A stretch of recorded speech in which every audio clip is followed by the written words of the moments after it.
Alguma vez você já parou para pensar qual deveria ser a verdadeira função da lei? Pois é, em 1850, um economista francês chamado Frédéric Bastiat escreveu um livrinho curto, mas muito poderoso chamado A Lei, que basicamente joga essa pergunta na nossa cara. E o mais incrível é que as respostas dele continuam super atuais. E o Bastiat já começa com os dois pés na porta. Essa é literalmente a primeira frase do livro dele. Um verdadeiro grito de alerta. Para ele, a lei, que deveria ser nosso escudo de proteção, foi totalmente distorcida e virou uma arma contra a gente. Vamos entender como é que ele chegou nessa conclusão tão forte. Então, para a gente acompanhar o raciocínio dele, nosso roteiro vai ser este aqui. Primeiro a gente vê qual era a ideia original da lei. Depois, como ela se corrompe no que ele chama de expoliação legal. Aí a gente analisa as consequências disso, a raiz do problema e, claro, no final, a solução que ele propõe. Ok, vamos direto para a base de tudo. Antes de qualquer complicação, o Bastiat faz a pergunta fundamental. Afinal, para que serve a lei, na sua forma mais pura, mais legítima? Para o Bastiat, tudo começa aqui. Ele diz que cada ser humano já nasce com direitos naturais, a vida, a liberdade e a propriedade. E o ponto mais importante é a ordem das coisas. Esses direitos não existem porque a gente criou leis. Exatamente o contrário. A gente cria leis porque esses direitos já existiam e precisavam de proteção. Os direitos são a causa, a lei é só a consequência. E aqui está a definição dele, que é genial de tão simples. Pensa comigo, se uma pessoa tem o direito de se defender, um grupo de pessoas pode se juntar e criar uma força comum para fazer a mesma coisa. Além é só isso, a organização coletiva do direito de defesa. A única função legítima dela é proteger os direitos que a gente já tem, e nada mais. E é agora que a coisa começa a esquentar, porque a gente chega no centro do problema que ele aponta. Bastiat argumenta que a lei, na prática, quase nunca se contenta com essa função simples de ser só um escudo. Ela é desviada, pervertida. Então fica a pergunta: como algo criado para ser um protetor se transforma num agressor? Bastiat aponta para duas coisas bem humanas: a ganância pura e simples e o que ele chama de falsa filantropia. A tentação de viver e prosperar às custas do trabalho dos outros é muito forte. E usar a lei para fazer isso pode parecer o jeito mais fácil e seguro, né? E aqui está o conceito-chave do livro todo: expoliação legal. Esse é o nome que ele dá para esse roubo que tem a bênção do Estado. É quando a própria lei, que deveria impedir a injustiça, passa a ser a ferramenta que comete a injustiça. É na prática beneficiar um grupo às custas de outro, fazendo algo que, se não tivesse o carimbo da lei, todo mundo chamaria de crime. E para a ideia não ficar só na teoria, Bastiat dá exemplos bem concretos, coisas que a gente discute até hoje. Tarifas para proteger uma indústria específica, subsídios para outra, impostos progressivos. Segundo ele, tudo isso são mecanismos que usam a força da lei para transferir riqueza de um bolso para outro, geralmente mascarando essa expoliação com alguma boa intenção. Olha que interessante essa comparação.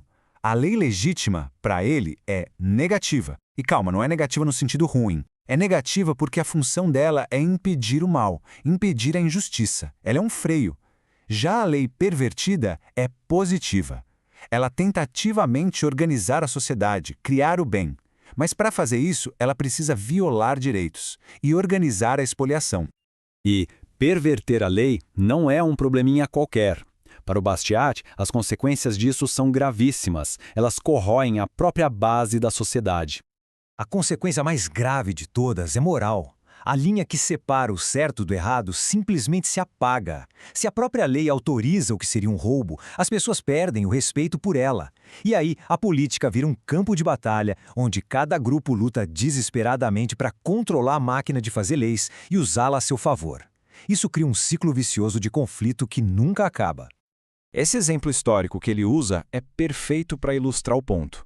Naquela época, Bastiat olhava para os Estados Unidos e via a escravidão como a violação legal da liberdade e as tarifas protecionistas como a violação legal da propriedade.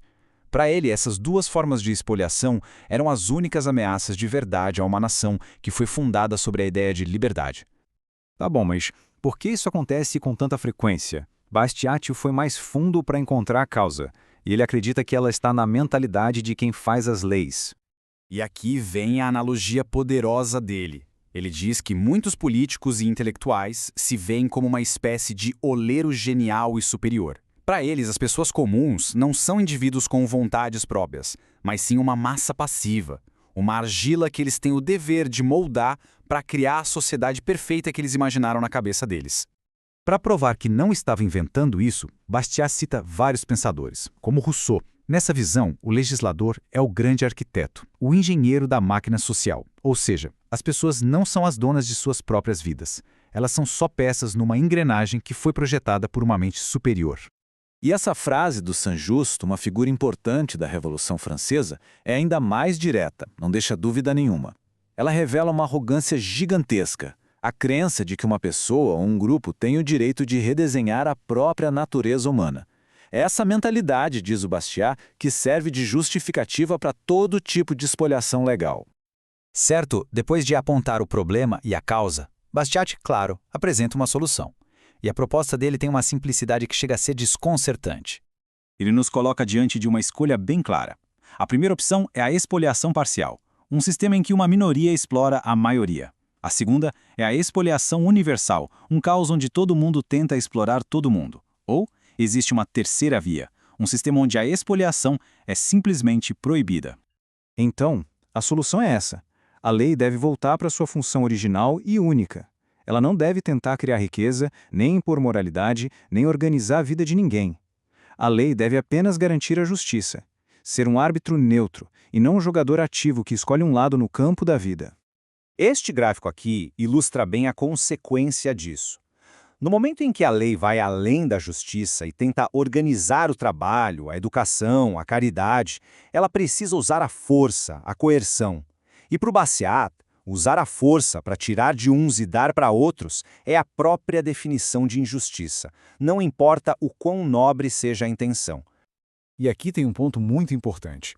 O Bastiat não é contra a caridade ou o bem-estar social. Muito pelo contrário. O que ele argumenta é que essas virtudes só são de verdade quando são voluntárias.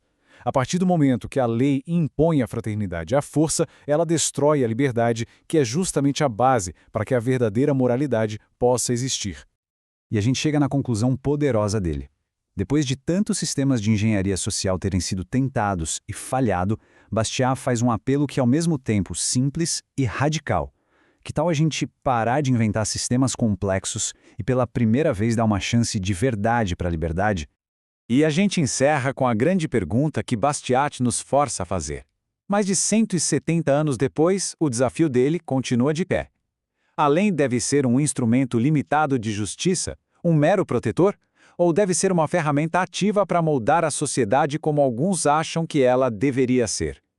A resposta que a gente dá para essa pergunta define não só o nosso governo, mas a natureza da nossa própria liberdade.